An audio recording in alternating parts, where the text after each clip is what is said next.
Bonjour à tous, on poursuit notre programme de conférence sur le forum des ingrédients bio. Bienvenue du coup à NatExpo 2021. On a plusieurs sujets cette année d'intérêt sur la réglementation.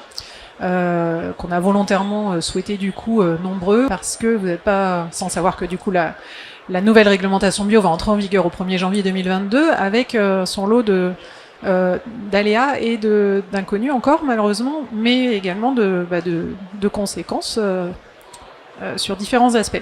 Vu qu'on est sur un forum ingrédients bio où on parle beaucoup de sourcing, on a choisi d'inviter Bettina et du coup Michel Reynaud, vice-président d'Ecocert et également membre du board d'IFOAM Europe, à venir nous éclairer un petit peu sur ce qui va changer au niveau des règles d'importation.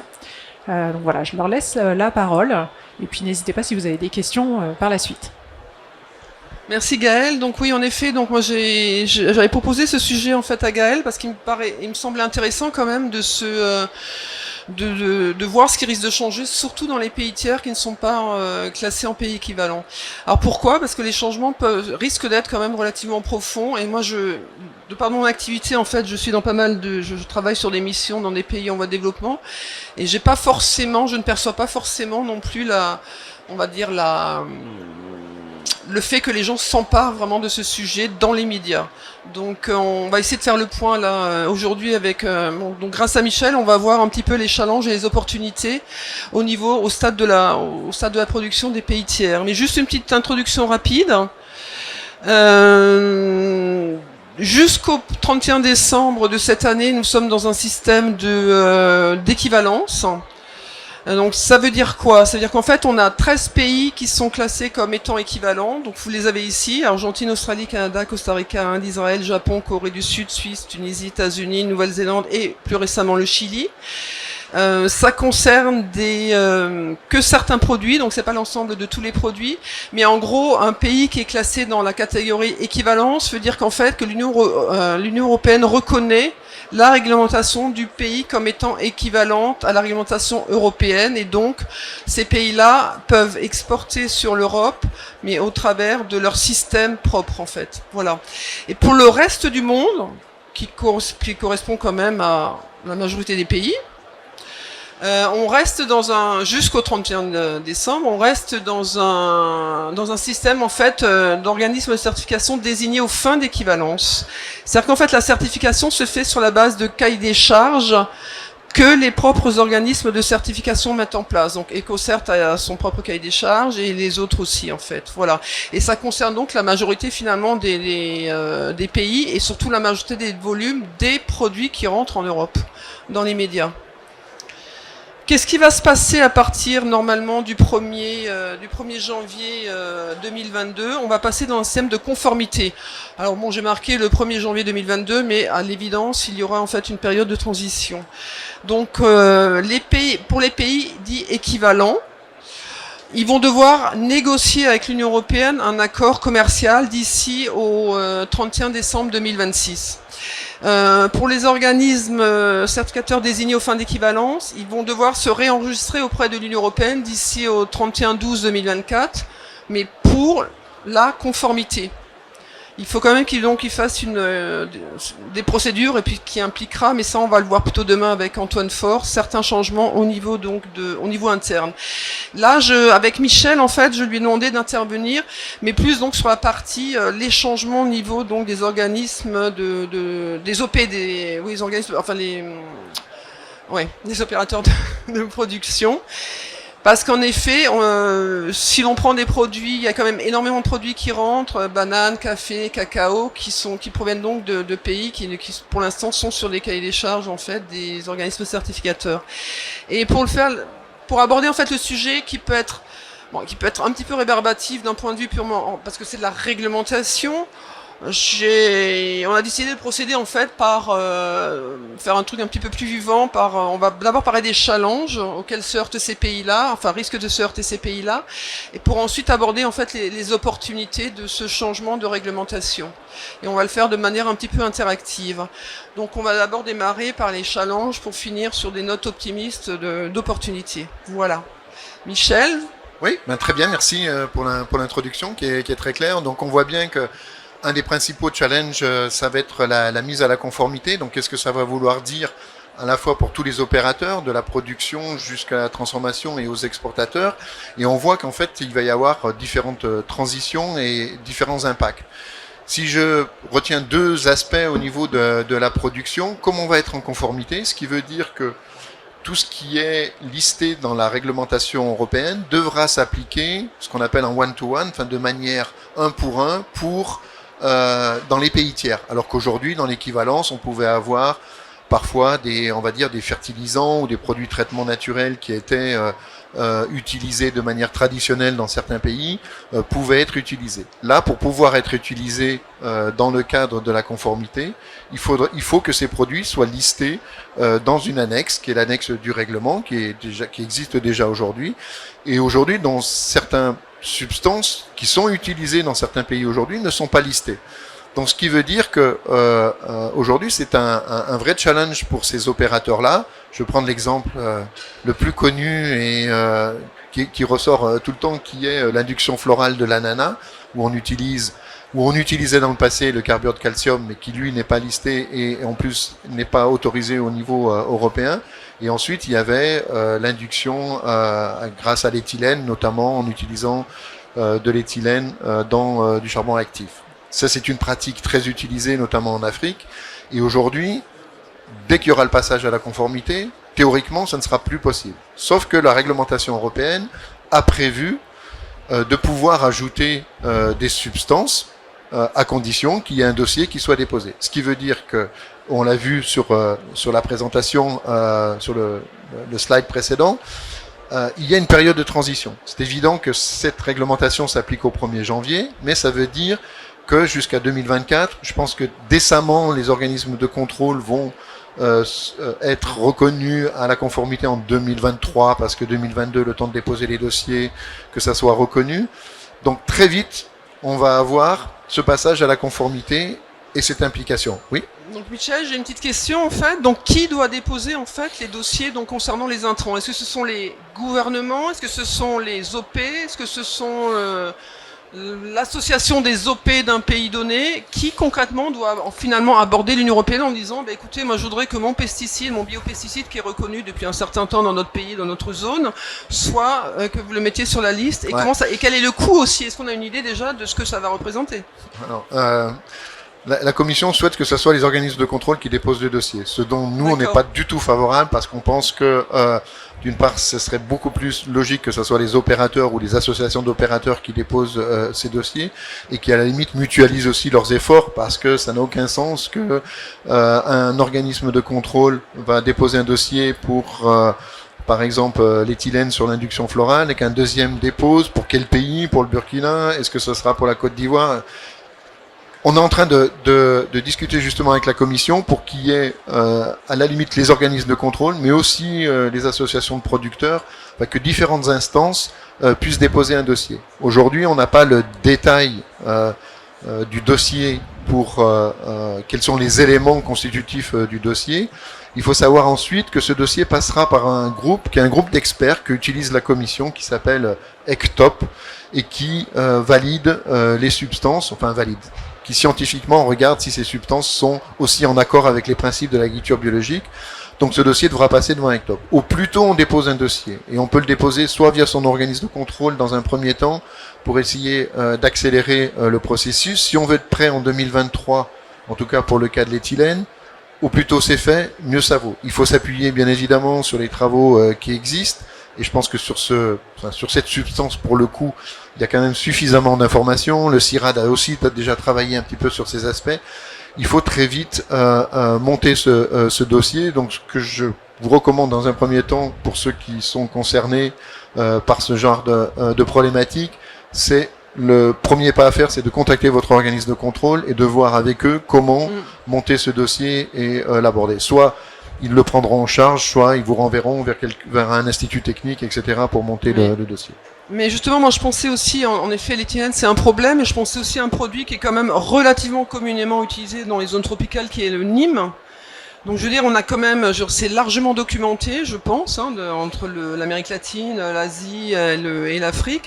Mais ça veut dire qu'en fait, là, on risque en fait d'avoir une espèce d'usine à gaz où les pays vont venir en ordre dispersé en disant, où c'est le premier arrivé, à partir du moment où il y en a un qui fait la démarche, ça risque d'être enregistré, on ne sait pas en fait. Alors, dès l'instant où une substance, quelle qu'elle soit, est listée, elle sera listée sur l'annexe et elle ne sera pas spécifique pour un pays ou pour un opérateur, etc. Ceci dit, le NIM est déjà listé, je crois, dans l'annexe au niveau européen, il me semble. Donc je ne sais pas comment ça va se passer, mais on va peut-être pas non plus, on va peut-être pas trop approfondir, mais c'était juste pour illustrer en fait le propos en termes de problématique qu'on va avoir. Dès l'instant où on a une conformité et que vous utilisez une substance, le premier réflexe à avoir, c'est de vérifier si elle est dans cette liste de l'annexe du règlement européen. Si cette substance n'est pas dans la liste, contactez votre organisme de contrôle, demandez-lui si elle est, de vérifier aussi quand même si elle est dans la liste ou s'il y a une demande qui est en cours, et éventuellement de faire une demande pour pouvoir l'inscrire, puisque souvent ce sont des substances, notamment sur l'induction florale, qui sont indispensables pour pouvoir réaliser la culture d'un ananas-bio. Bien. Donc, voilà, ça c'est le premier gros impact, le premier gros challenge qu'il y a au niveau des producteurs. Le deuxième, c'est la certification de groupe qui existait déjà dans le passé, c'est-à-dire qu'on s'appuyait sur un système de contrôle interne quand vous aviez 2, 3, 4 000 petits producteurs, souvent avec des petites surfaces sur notamment cacao, café, sésame, voire coton, encore que le coton n'était pas jusqu'à aujourd'hui dans le champ d'application, mais toutes ces grandes communautés, on va dire, on passait par un système de contrôle interne et l'organisme de contrôle supervisait ce système de contrôle interne et certifiait par un contrôle par sondage. Ce qu'il faut savoir aujourd'hui, c'est que l'accès au marché européen où une grande partie des importations européennes proviennent justement de ces petits producteurs certifiés en groupe. Juste un chiffre pour vous dire, c'est grosso modo aujourd'hui 5900 groupes qui sont certifiés sur la planète en bio, et ça représente 2,6 millions de producteurs. Donc c'est énorme, c'est très très très important. Et on a à peu près une surface de 4,5 millions d'hectares. Donc vous voyez, on a une moyenne de entre 1 et 2 hectares de moyenne par producteur. 4 500 000 hectares, c'est à peu près 2 fois, pas tout à fait, mais presque 2 fois la surface bio en France. Donc pour vous donner une idée un petit peu de ce que ça veut dire. Donc c'est quand même très très très important. Et là il y a beaucoup de changements qui sont mis en place. Il y a notamment sur les tailles maximum, c'est-à-dire qu'auparavant il n'y avait pas de limite. Aujourd'hui un groupe d'opérateurs ne pourra plus être au-delà de 2000 membres. Donc ceux qui sont aujourd'hui par exemple avec 4000 membres dans une coopérative, ils devront créer 2 structures légales pour pouvoir être certifiés. On s'est battu contre ça parce qu'on pense que c'est une absurdité.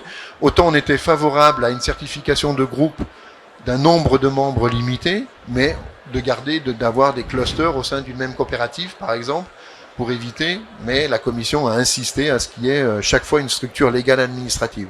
Ce qui est lourd, ce qui est compliqué aussi, parce que la création de ces structures dans certains pays peut être compliquée, notamment la notion de coopérative, ça peut être une association, parfois c'est très politique, ça peut être très, très problématique dans ces pays. Mais la commission n'a voulu rien entendre sur cet aspect-là, et je peux vous dire qu'on a organisme de contrôle comme opérateur et les différentes associations, on a fait le forcing pour éviter ça. Mais Michel, oui, je vous interromps. Bien enfin, sûr. juste pour préciser un petit peu la situation actuelle, en fait, dans les pays en voie de développement, on voit, enfin surtout dans certaines, enfin plutôt en Afrique, peut-être un peu moins en Amérique latine en tout cas, la certification est portée par l'exportateur. Elle est parce qu'en fait c'est l'exportateur qui a besoin des produits certifiés pour exporter en Europe, mais elle est portée, c'est-à-dire qu'en fait souvent l'exportateur finance, je suis pas sûr que ça va vraiment changer, mais en tout cas dans certains cas en effet l'exportateur s'adresse à une flopée de tout petits producteurs qui ne sont pas structurés du tout. Donc le préambule c'est déjà de structurer tout ce monde-là, et vous n'êtes pas sans savoir que dans certains pays c'est quand même relativement compliqué de faire sortir de terre la notion de bon, ça peut être une coopérative, ça peut être autre chose, hein, ça dépend un petit peu des structures juridiques dans le pays. Mais déjà ça, pour moi, c'est déjà le premier préambule. Bon, je l'ai mis en Je l'ai mis en 2 là, mais avant de penser à la taille maximale, je veux dire, c'est déjà de se dire, ah oui, mais moi, exportateur, jusqu'à maintenant, en effet, je ne travaillais qu'avec des petits producteurs individuels, qui sont pas vraiment structurés. Waouh, il va falloir que je me mette en fait à créer une structure et les amener à eux à pouvoir gérer la structure aussi, parce que c'est ça l'idée, hein, c'est pas de monter les structures pour monter. Enfin, il faut légalement une structure, mais alors c'est après faire tourner une structure, c'est une autre paire de manches. Non, mais ça c'est évident. Je pense que c'est le plus gros challenge et notamment, alors c'est un peu moins vrai en Amérique latine puisque on a plus la culture de la coopérative et puis on est sur des productions café, cacao qui sont très souvent organisées sous forme de coopérative. Mais même eux vont avoir cette problématique dès l'instant où ils auront des groupes supérieurs à 2000. Donc il va falloir qu'ils aussi s'organisent à créer des sous-structures légales, ce qui est une aberration.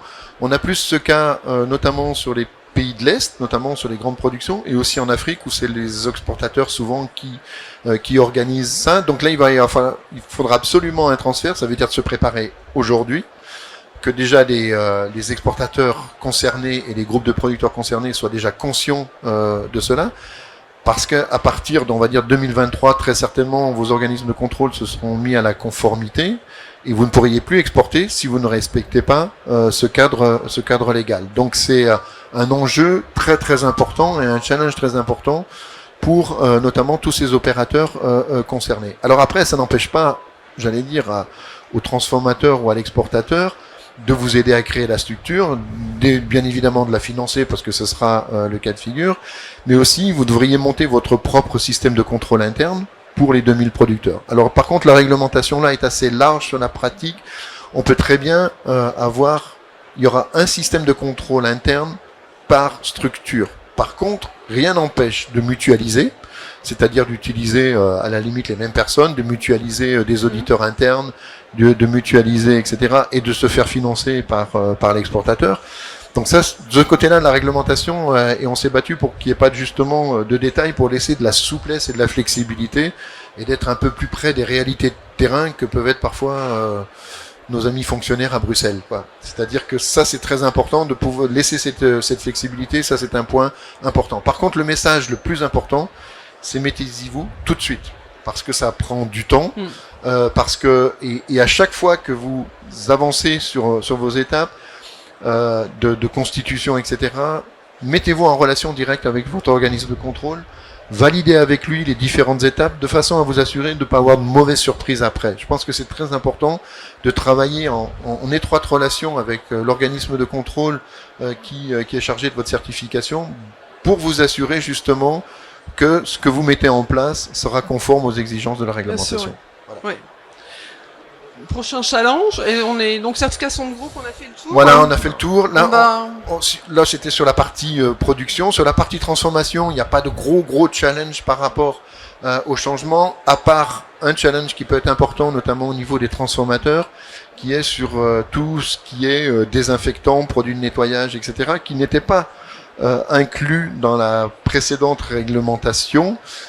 Aujourd'hui, la réglementation européenne prévoit une liste positive, qui, à l'heure d'aujourd'hui, n'existe pas, parce que ça, c'était, de mon point de vue, plus qu'une erreur rédactionnelle, parce qu'en fait, de raisonner en liste positive, c'est d'être très limitatif. C'est-à-dire que si une substance de nettoyage ou de désinfectant n'est pas listée, vous ne pouvez pas l'utiliser.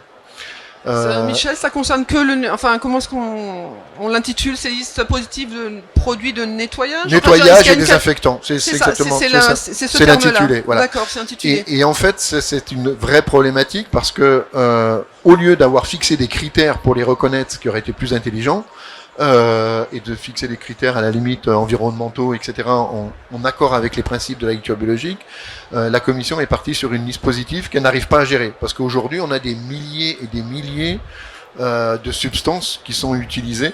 Donc c'est un travail de titan. Moi, mon inquiétude par rapport aux pays tiers, c'est qu'on va avoir une liste qui va sortir dans les mois qui viennent, ou peut-être l'année prochaine, en attendant, ou qui ne sortira pas d'ailleurs, on ne sait pas, tant qu'ils n'auront pas sorti une liste, on pourra utiliser ce qui est utilisable, puisqu'il n'y aura pas de limitation dans la liste. Ce qui m'inquiète un peu, et ce qui est un vrai challenge, c'est pour les pays tiers, c'est qu'aujourd'hui, ils ne sont pas du tout informés de cette situation. La liste qui sortira sera une liste très européenne, qui sera bâtie par les opérateurs européens, ce qu'on peut comprendre, qui défendent leurs intérêts.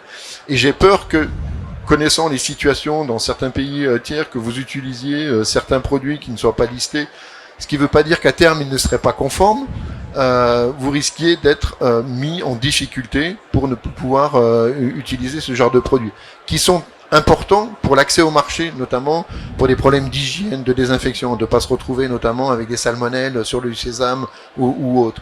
Donc en fait, on est dans une dynamique. Je vous invite en tant qu'opérateur à essayer d'être en contact, notamment avec, je pense à IFOAM Organic Europe, qui justement recentre un petit peu toutes ces discussions à ce niveau, pour les sensibiliser en disant attention, nous aussi, on a une problématique. Alors vous pouvez utiliser vos organisations aussi qui existent, notamment pour tous les pays ACP, d'utiliser le collet ACP et avec qui on est en relation constante avec IFOAM Organic Europe, justement pour voir et penser déjà peut-être à ajouter des substances qui sont parfois d'ailleurs très basiques et très simples, qui pourraient être oubliées ici dans le cadre européen. Juste une question un petit peu en annexe. En fait, quand on dit une liste en fait positive de produits de nettoyage et désinfectants, on enregistrerait en fait, c'est la substance, la molécule active. Enfin, parce que là, je raisonne un peu comme les pesticides. C'est pas une marque de produit. C'est la liste des substances reconnues. D'accord, très bien. Alors un autre, là on a fait sur les transformateurs, je pense que c'est le challenge principal. Au niveau des exportateurs, alors le challenge n'est pas tout de suite, mais il va arriver, je pense, après 2025, puisqu'en 2025, la Commission doit repenser la problématique résidus de pesticides dans les produits bio. Et on ne sait pas du tout sur quoi ça va sortir, puisqu'en fait il y avait pour un bref rappel, aujourd'hui, la gestion des résidus de pesticides dans les produits bio est gérée de manière très hétérogène selon les États membres. Vous avez des États membres comme l'Italie, la Belgique, qui ont fixé des seuils, ce qu'on appelle des limites maximum de résidus autorisés en agriculture biologique, dans un produit de l'agriculture biologique. Et au-delà de ce seuil, le produit est déclassé automatiquement. Et vous avez la majorité des autres pays, qui est aujourd'hui la France, l'Allemagne, etc., les pays scandinaves, qui eux disent s'il y a une présence d'un produit, on fait une investigation, on regarde d'où ça vient, si c'est une contamination accidentelle, si c'est une utilisation abusive d'un produit, dans ce cas-là il y a un déclassement, sinon un produit bio n'est pas un produit à zéro pesticide, puisqu'en fait il y a des contaminations qui sont inévitables. Alors si on veut un produit bio zéro pesticide, dans ces cas-là, il faut arrêter l'utilisation des pesticides en conventionnel, ça nous facilitera la vie. Mais dès l'instant où on a cohabitation de deux systèmes, c'est compliqué. Donc on peut prendre toutes les mesures, les exigences qu'on a dans la réglementation, c'est des obligations de moyens de s'assurer justement de ne pas avoir ces contaminations, mais on peut pas avoir une obligation de résultat à zéro ou même à des seuils. Donc aujourd'hui le combat se fait un petit peu à ce niveau-là. Il y a des travaux qui sont menés notamment par l'Institut de recherche en Suisse, le FIBEL, avec IFOAM Europe sur justement les contaminations accidentelles, pour bien montrer que justement il y a des teneurs qui font qu'on ne peut pas éviter. Mais là ça va être un vrai enjeu pour les exportateurs, parce que vous avez le risque d'exporter des fruits et légumes, on va dire des bananes ou des ananas ou autres produits frais. Si à l'arrivée à l'analyse, c'est déclassé automatiquement, je vous laisse imaginer ce que ça veut dire en termes de coûts, de pertes, le coût de transport que vous avez, et ce produit sera déclassé en conventionnel. Et donc ces pertes de marché, c'est de fragiliser aussi l'exportateur. Alors là on parle de l'exportateur, mais par ricochet, tous les producteurs, parce que c'est eux qui vont trinquer à la fin. C'est comme ça que ça marche en règle générale.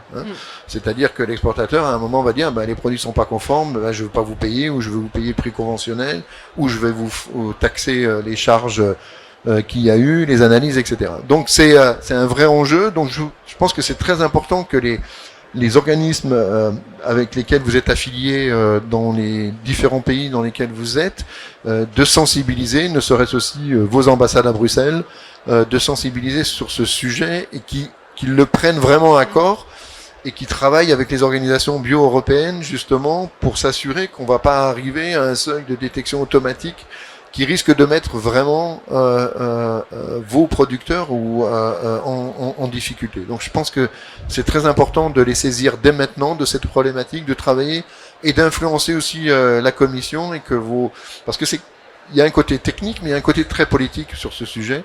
Donc c'est important que vos représentations à Bruxelles et vos organisations, je pense au Collé ACP puisqu'ils sont aussi très sensibles sur ce sujet. Il y a d'autres organisations d'exportateurs dans d'autres domaines que les pays ACP qu'il faut aussi sensibiliser. Donc ça c'est pour la partie, je dirais, export.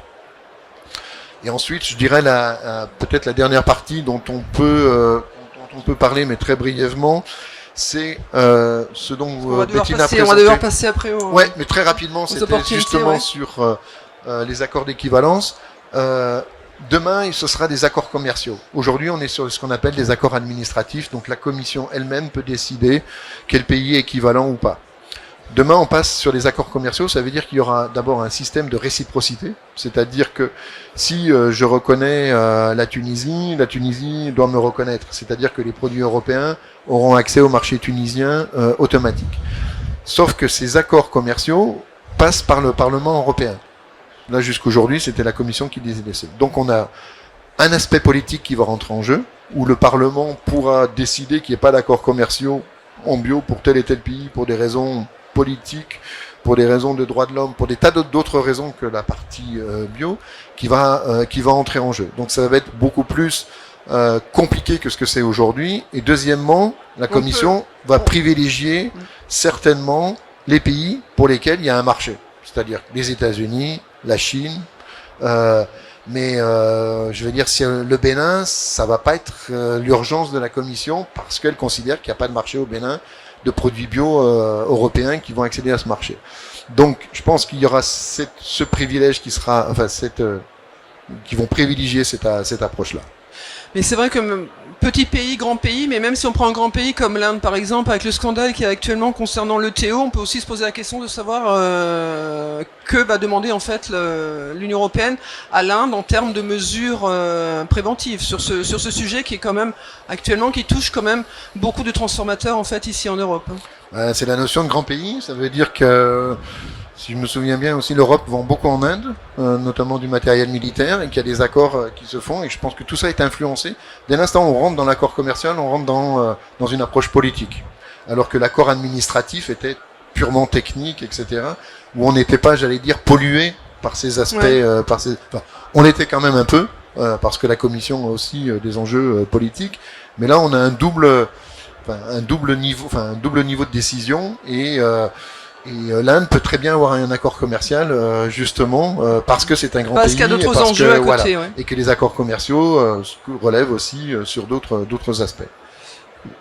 On arrive à la fin des challenges. Oui. Mais moi j'ai quand même une question subsidiaire qui me paraît importante à poser. Parce que, donc on a vu que les challenges sont quand même de taille. Je suis pas sûr qu'il y ait beaucoup de pays tiers qui aient forcément anticipé ce qui va nous tomber dessus d'ici à janvier ou dans les mois à venir et les années.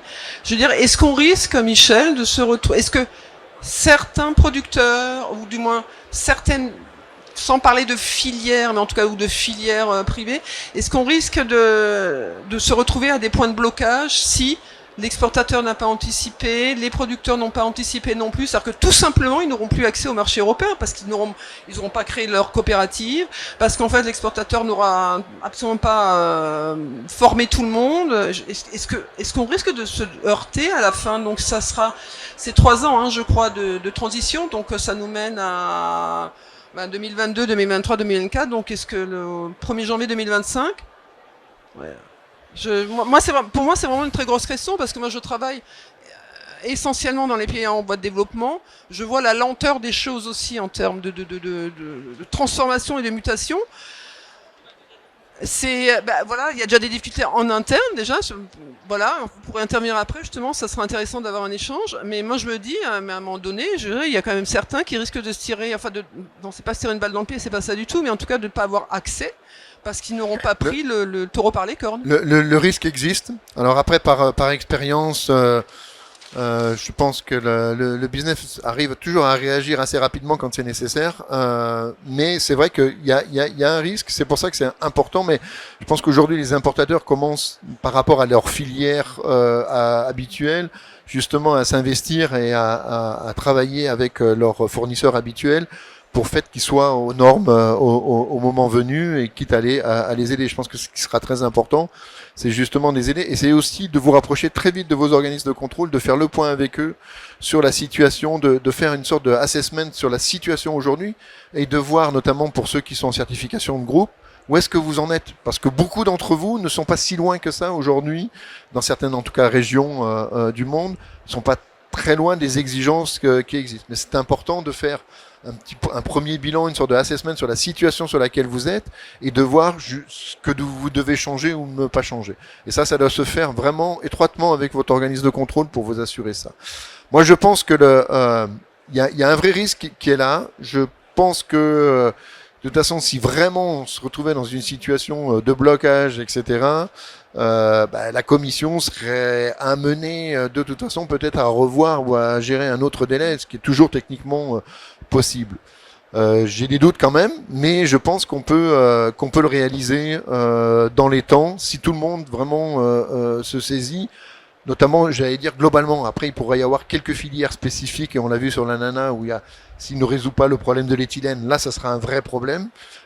D'où ça, c'est la première urgence pour ces pays-là, quoi. Je pense que c'est important, en fonction des filières aussi, de voir où vous en êtes et de fixer aussi les urgences que vous pouvez avoir.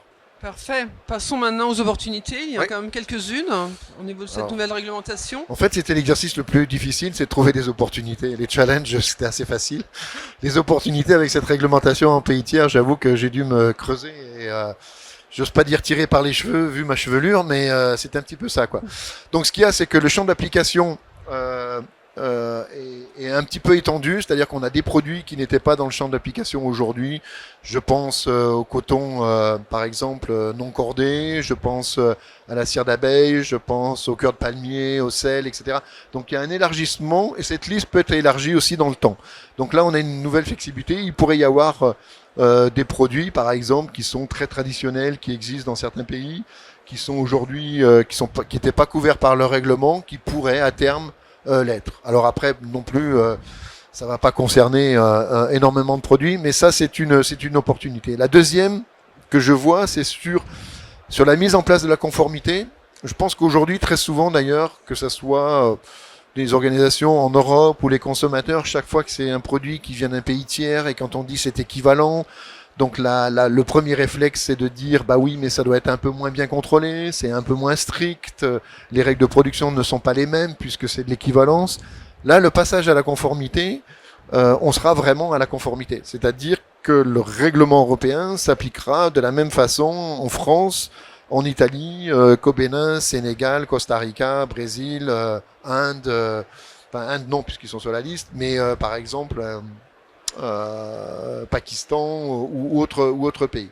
Donc là, ça peut être aussi une opportunité aussi pour vous en termes de regain, je vais dire, de confiance vis-à-vis du consommateur et des opérateurs, etc. En disant, on est sur la conformité, donc c'est exactement la même chose, et que la différenciation, je dirais, d'un produit bio pays tiers et européen sera beaucoup plus, et ça me paraît beaucoup plus logique sur des problèmes de CO2, de transport, etc., que cette différenciation se fasse sur ces éléments-là, et non pas sur des éléments de moins 10 ans ou mieux 10 ans. Donc ça, je pense que c'est une vraie opportunité à saisir.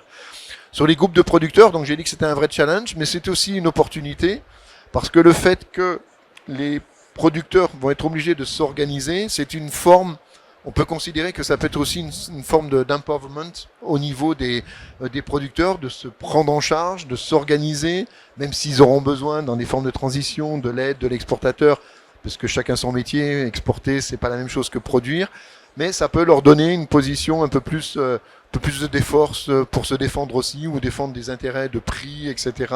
Et on se retrouve un peu sur une notion qui est très présente dans le commerce équitable, justement, cette notion d'empowerment, et qui est peut-être aussi une opportunité justement à saisir, de rééquilibrer dans certains secteurs, sachant que aujourd'hui, même dans le cadre aujourd'hui de filières qui sont mises en place par des opérateurs, on peut très bien avoir des filières équitables. Donc ça n'empêchait pas de le faire, mais ça peut être une opportunité. Voilà. Enfin, parce que ceux qui sont déjà outillés maintenant, à l'évidence, ils auront une longueur d'avance sur ceux qui doivent encore se structurer. On est quand même bien d'accord. Voilà. Mais j'ai bien précisé que c'était difficile à trouver des opportunités. Donc, et la dernière, c'est que quand même dans certains articles du règlement, notamment je passe dans des articles sur la gestion des non-conformités, sur la gestion des résidus de pesticides, il y a un pouvoir qui est redonné à l'opérateur. C'est-à-dire que s'il considère, si par exemple un exportateur reçoit un nanana, qu'il a un problème d'une contamination, etc., il doit d'abord gérer et voir sa suspicion, voir ce qui s'est passé, etc. Et lui-même, déjà dans un premier temps, décider s'il commercialise ou pas. Donc on redonne, il devra bien évidemment justifier à son organisme de contrôle les éléments et l'investigation qu'il a conduite, mais on redonne un certain pouvoir aux opérateurs, et ça je pense que c'est une bonne chose. Alors après, l'interprétation qui va en être faite par la commission en ce moment, on n'a pas l'impression que c'est leur lecture. Pourtant, c'est comme ça que sont les textes. Donc là aussi, il va y avoir des rapports de force qui vont s'établir et qui sont en train de s'établir, notamment avec la commission, qui a des lectures parfois très administratives, très restrictives, et qui ferait bien parfois d'aller sur le terrain pour voir ce que est la réalité de la production dans ces pays. Mais je pense que c'est quand même une chance aussi à saisir. Alors c'est ma dernière opportunité. C'était celle-ci. Voilà, merci. Merci Michel. On a fait le tour en temps chrono. Le sujet est bien évidemment beaucoup plus compliqué, surtout lorsqu'on va ouvrir le dossier pour les sociétés qui devront le faire. Mais en tout cas, nous avons quand même déjà notre liste là. J'espère que vous arriverez à me lire, mais avec mon écriture qui est quand même pas topissime. Mais passons aux questions si vous en avez par rapport à ce gros dossier.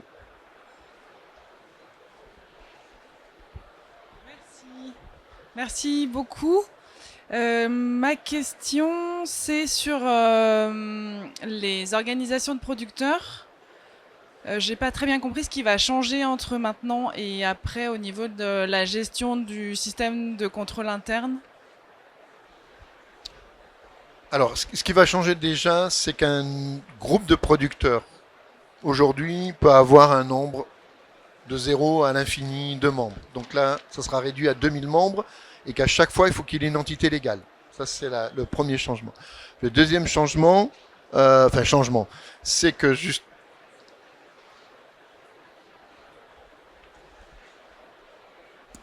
Je croyais que c'était déjà le cas en fait. Ah non, le nombre maximum de membres par groupe. Mais l'entité légale.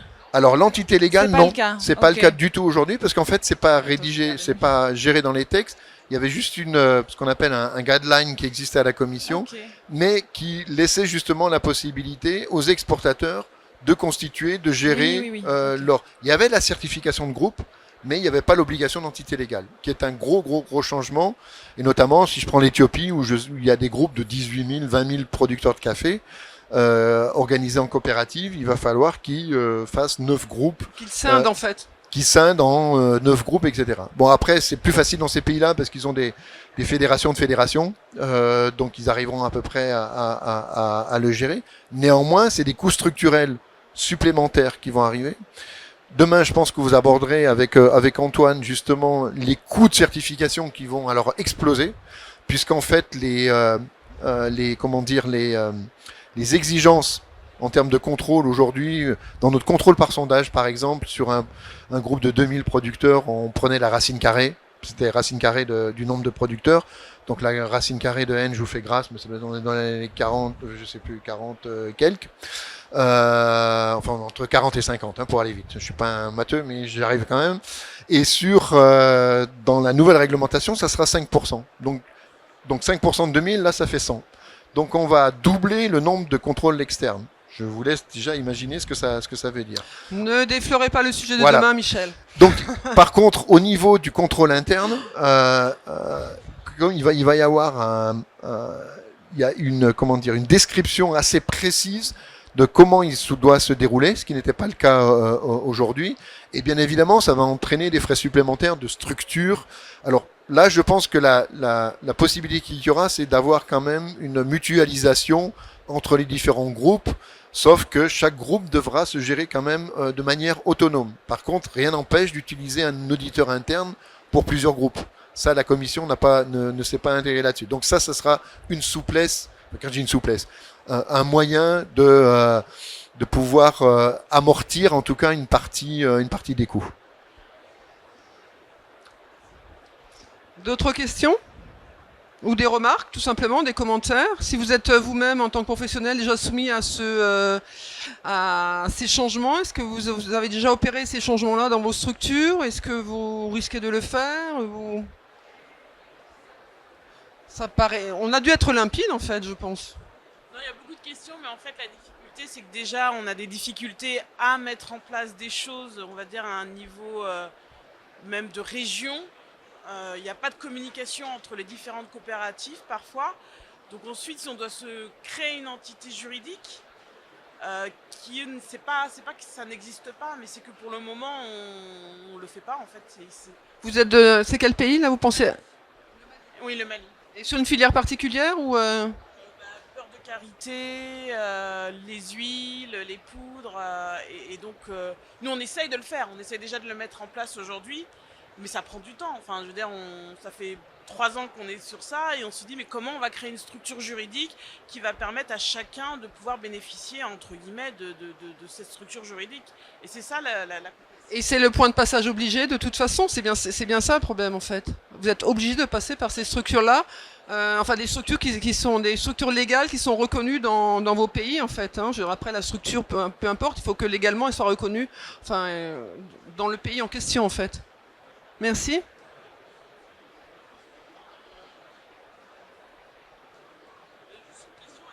Et les laboratoires aujourd'hui, parce que on passe par les laboratoires pour justement pas certifier nos produits, mais pour la conformité déjà de nos produits. Est-ce que eux, ils vont prendre en charge le coût de ces nouvelles, entre guillemets, faire en sorte qu'ils fassent appliquer ces nouvelles mesures? Ou est-ce que les laboratoires ils vont juste dire bah voilà, il faut que vos produits soient conformes et c'est à vous de vous débrouiller? Est-ce que les laboratoires vont travailler avec d'autres producteurs Moi, j'ai bien peur que ça reste sur le coup des producteurs, en fait, ou des organisations. Au niveau de l'agriculture biologique, les laboratoires, alors là, vous êtes un peu sur des produits aussi cosmétiques, etc. Donc, on est sur... Mais sur la partie, je dirais, alimentaire, l'utilisation du laboratoire qu'on a, c'est essentiellement sur la recherche de contaminants pour s'assurer que, bon, pour le coup, là, ça va être, c'est toujours à la charge du producteur. Donc les exigences complémentaires, et qui plus est, vous verrez ça demain, qu'il y a des exigences complémentaires justement en termes d'échantillonnage, mais Antoine reviendra dessus demain, qui vont encore grever le coût de la certification. On verra ça, vous verrez ça demain. Mais les estimations qu'on a fait, c'est qu'aujourd'hui, pour des groupes, on va dire de 2000 producteurs, on risque de multiplier les coûts par 3 voire 4, quoi. C'est énorme. Ah oui, c'est énorme. C'est énorme. C'est énorme. Ouais. Et c'est absurde, parce qu'on n'aura pas un meilleur contrôle. Enfin, pas forcément un meilleur contrôle dans tous les cas. Sur le pourcentage, on peut discuter, parce que je pense qu'il avait du sens, parce que sur des gros groupes de producteurs, Racine Carrée, ça représentait plus rien, donc on peut comprendre que ça avait du sens. Par contre, sur les analyses, etc., nous, notre approche est plus d'avoir une analyse de risque, c'est-à-dire que faire des prélèvements en fonction du risque de la filière. On a des filières qui sont, on a des productions qui sont à faible risque. Le sésame, par exemple, en culture, c'est bien moins risqué que, on va dire, des cultures de bananes ou autres. Et donc, le niveau d'échantillonnage devrait être différent, alors que là, on a un flat, on a le flat fee, comme on dit, pour le coup, avec un comment dire, un coût fixe qui va être à supporter par les groupements. Donc c'est d'ailleurs c'est assez aberrant parce que d'un côté à la Commission européenne on a une DG qui s'appelle la DG développement pour développer dans les pays tiers, dans les relations, etc. Et puis là on a la DG Agri qui met des règles qui on va dire mettent des cailloux sur la route, quoi, en termes de développement. Donc il n'y a même pas d'unité, on va dire, au niveau européen par rapport à une cohérence, quoi. Si on veut faciliter l'accès au marché européen, notamment des producteurs en Afrique par exemple, il faut des règles qui soient applicables et qui ne grèvent pas, tout en ayant bien évidemment une garantie sérieuse. Ça n'empêche pas, il s'agit, mais on a beaucoup plus cette garantie sérieuse en ayant une approche de risque qu'en mettant tout le monde sur la même sur le même niveau de contrôle. Mais est-ce qu'on peut dire, peut-être de manière abusive, que la DG Agri aurait pris le lead finalement dans ces débats internes ou sur le développement, parce que c'est quand même assez imposant en fait. C'est-à-dire quand on connaît la réalité du terrain, je veux dire, c'est toujours là le problème, c'est quand on connaît la réalité du terrain en Afrique, en Amérique latine, en Asie, je veux dire, on peut pas... Je dirais pas qu'elle a pris le lead, mais je pense que c'est quelque chose de très loin, que les pays tiers, c'est toujours géré de façon plutôt considérée comme des pays à risque, mais par définition, alors que c'est très hétérogène un pays tiers, hein, ça va...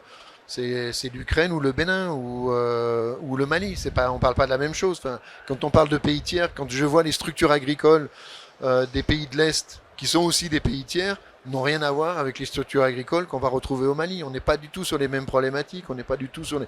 Et en plus, on n'est pas du tout sur les mêmes filières. On est sur les filières de soja, de blé, de grandes cultures ou parfois de cultures à risque.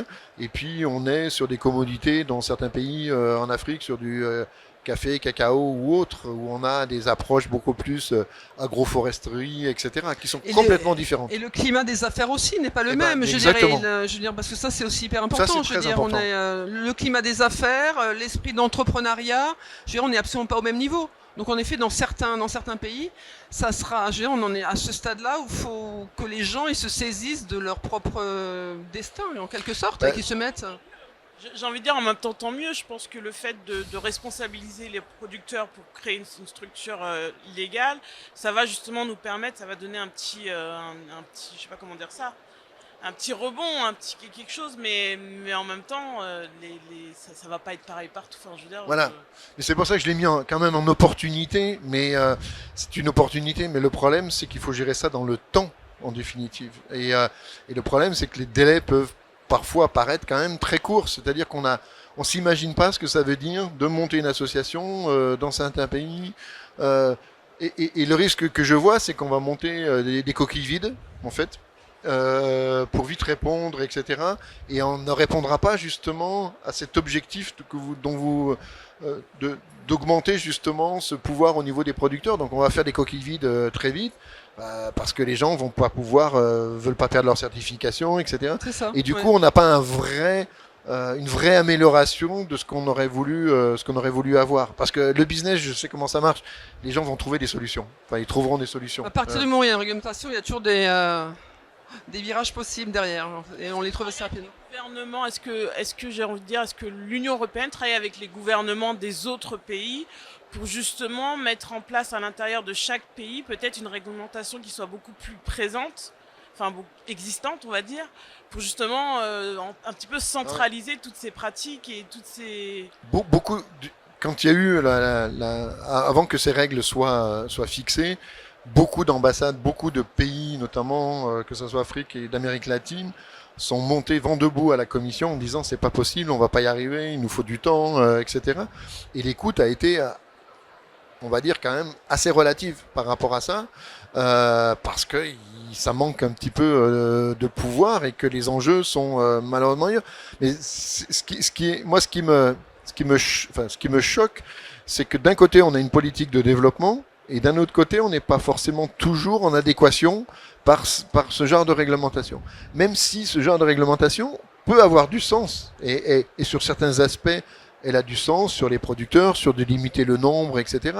Mais est-ce que c'était obligé de créer des structures administratives? On pouvait très bien limiter le nombre de 2000 par groupe de producteurs certifiés, mais qui pouvaient faire des clusters au sein d'une coopérative. Et on faisait des listes de 2000 producteurs, mais là où il y en avait 10 000, ce qui permettait de diminuer le risque, puisque le certificat était mis que pour les producteurs, que pour le groupe de producteurs. Il n'y a pas de certification individuelle. Donc on peut perdre, si quelques producteurs, j'allais dire, ne respectaient pas les règles, etc., c'est tout le groupe qui est sanctionné. Donc ça a un intérêt, même, je dirais, en termes de risque au niveau d'un opérateur et des groupes, d'avoir 5 groupes de 2000 plutôt qu'à d'avoir un groupe de 10 000, parce que là on perd 10 000 d'un coup. Si on perd 2000, il reste encore 8000 producteurs qui peuvent quand même valoriser leur production. Donc il y a des choses de bon sens dedans, mais il y a cette absurdité de vouloir cette structure juridique, etc. Parce qu'on a un raisonnement très européen, pour le coup. En effet, donc il y a pas mal de questions qui restent quand même en suspens, et l'avenir nous dira comment ça va se régler. Mais en tout cas, nous, on a tenu notre temps, ce qui était quand même pas mal, pour couvrir ce sujet-là. Et puis bon, nous vous remercions en fait de votre présence. Merci pour votre attention. Merci.